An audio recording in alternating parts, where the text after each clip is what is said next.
সরিয়ে ফেলেছে। দেওবন্দ আন্দোলনের, ভারতীয় আন্দোলনের আলেমদের যেই ভূমিকা ছিল, সেই ইতিহাসের বই, নামটা মনে রাখেন, শানদার মাঝি রৌশন মুস্তাকবেল, পুড়ে দেওয়া হয়েছে। শুধু সংগ্রামে একটা কপি ছিল অনেক আগে, জুলফিকার আহমদ কিসমতির কাছে আমি সেটা পড়েছি। দিল্লিতে বিরাট মিটিং, সেই মিটিং এর প্রধান অতিথি গান্ধী, নাম শুনছেন তো? কি নাম? কয় মহাত্মা, পেরোতাত্মা, সারা জীবন একটা ছিল। এটা কি এর মহা? গান্ধী।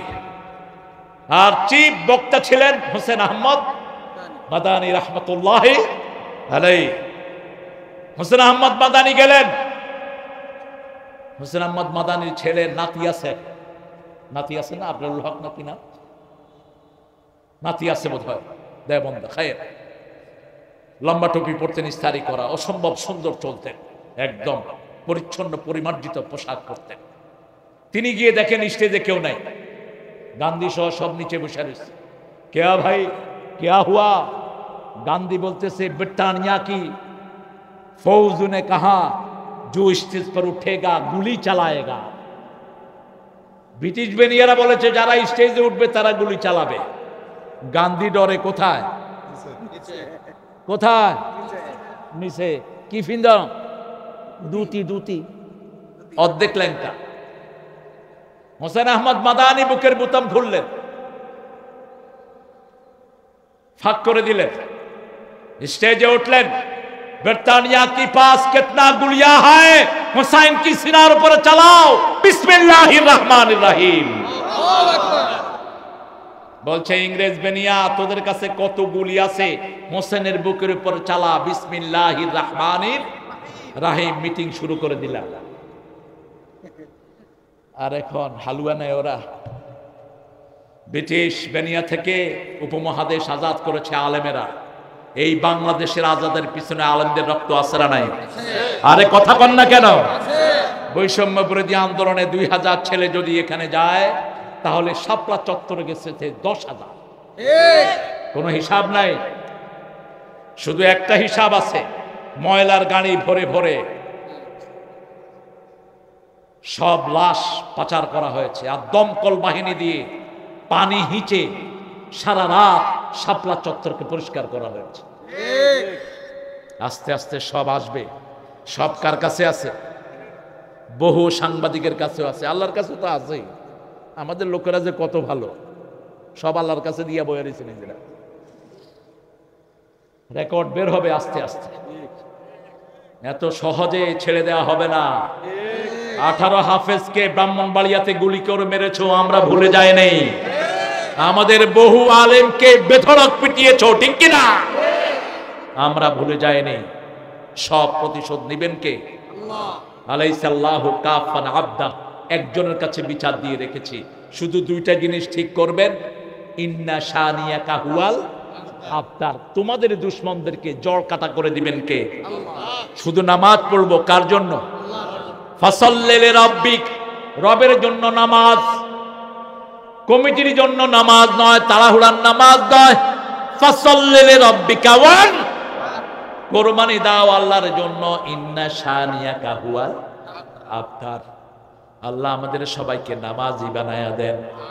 5 ওয়াক্ত নামাজ ছাড়বো না, রাজি আছেন তো? কারা কারা একটু হাত তুলে দেখান তো, বলেন হে আল্লাহ, আপনার কাছে শপথ করছি, জীবনে আর কোনোদিন ফরজ নামাজ, ফরজ রোজা, ফরজ পর্দা, ফরজ কোরআন মানা ছেড়ে দেব না।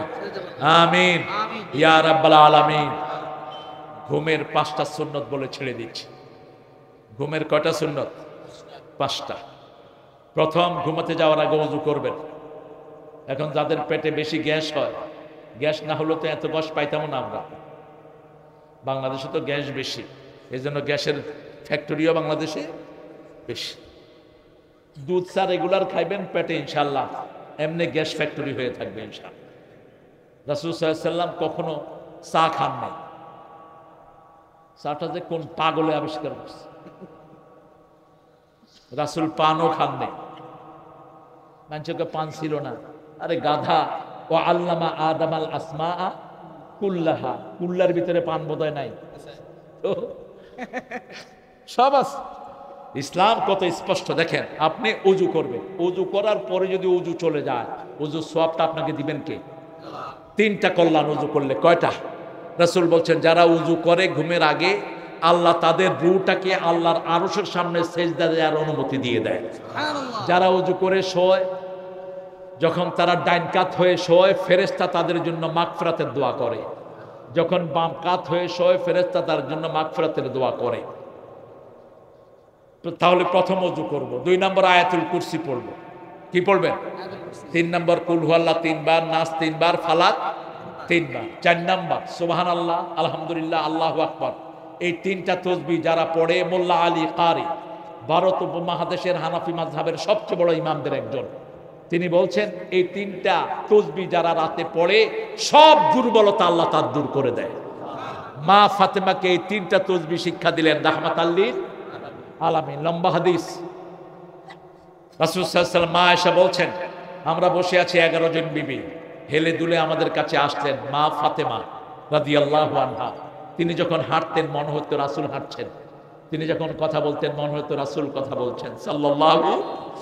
রাসূল গনিমতের মাল বন্টন করছেন, হঠাৎ করে ফাতেমা গেলেন। অনেক সাহাবীকে দেখে তিনি কিছুই বললেন না। রাসূল সাল্লাল্লাহু আলাইহি ওয়াসাল্লাম মেয়েদেরকে এত কদর করতেন। রাসূল সাল্লাল্লাহু আলাইহি ওয়াসাল্লাম নামাজের ফাঁকে, আজানের ফাঁকে এক সময় আসলেন। নামাজ শেষ করে এসে ফাতেমাকে বললেন, ফাতেমা তুমি বোধহয় আমার কাছে গিয়েছিলে। আর ফাতেমার কাছে আসলেই ফাতেমার কপালে চুমু খেতেন, হাতে চুমু খেতেন। রাসূলের নিজের জায়গায় ফাতেমাকে বসায়া রাসূল পাশে বসতেন। রাসূল বলছেন, ফাতেমা তুমি বোধহয় আমার কাছে গিয়েছিলে। তা আলীকে বললেন, আলী তুমি বলো, আমি বলতে পারছি না। বলছে, আব্বা আপনি গনিমতের অনেকগুলো গোলাম পেয়েছেন। ফাতেমার কোমরে দাগ পড়ে গেছে পানির কলস নিতে নিতে, হাতে দাগ পড়েছে জাঁতা ঘুরাতে ঘুরাতে। বিশ্বনবী রাহমাতাল লিল আলামিন সাইয়্যিদুল আম্বিয়ার কন্যা কথা বলছেন। কার কন্যা? জান্নাতের সর্দারিনী, যার 2টা ছেলে জান্নাতের ইমাম, জামাইও জান্নাতের ইমাম। সেই ফাতেমা জহরার ঘরের বর্ণনা দিচ্ছেন স্বামী। রাসূল বললেন, আর কিছু কথা? বলছে, শোনো মা, ইত্তাকিল্লাহ। আর আমাদের এই গসিদি বেগম বলে, আমার বাড়ির কাজের ছেলের কাছে 400 কোটি টাকা। আর এখনকার উপদেষ্টারা কয় 400 কোটি না, 650 কোটি টাকা তার কাছে, হেলিকপ্টার ছাড়া চলে না।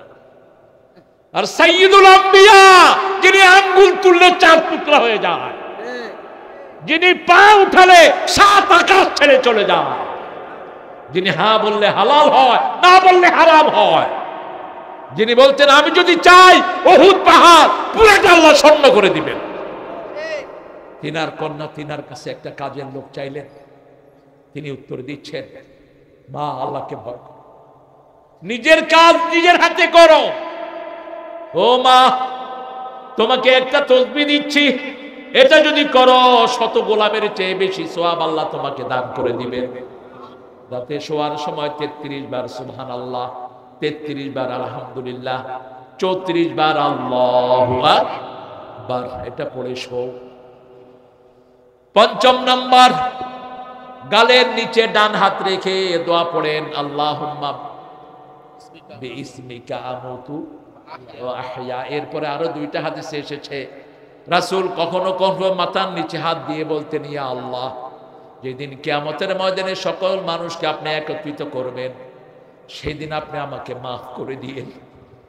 আবার বলতেন, হে আল্লাহ, আপনার হাতের কবজায় এখন আমাদের রূহ।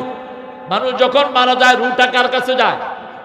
আল্লাহর কাছে। আপনি যদি ফেরত দেন, আপনি ফেরত দিলে আমি জীবিত হব, আপনি ফেরত দিলে আপনি আমার রূহটাকে ওইভাবে হেফাজত করবেন যেভাবে হেফাজত অন্য নবীদের রূহকে করেছেন। আর যদি রূহটা ফেরত না দেন, আমাকে মাফ করে দিয়েন, আমাকে রহম করবে। কখনো কখনো সূরা আল ইমরানের 191 নম্বর আয়াত পড়তে পড়তে রাসূল ঘুমিয়ে পড়তেন। 190, 91, 92, 93, এই 3-4টা আয়াত পড়বেন। এই 4টা আয়াত নাজিল হওয়ার পরে রাসূল সারা রাত কেঁদেছেন, সারা দিন কেঁদেছেন, 24 ঘন্টা কেঁদেছেন এই 4টা আয়াতের জন্য। আল্লাহ আমাদেরকে পড়ার তৌফিক দান করে, আল্লাহ আমাদেরকে মাফ করে দেন। আপনাদেরকে কষ্ট দেওয়ার জন্য আমার উপর কোনো কষ্ট রাখবেন না।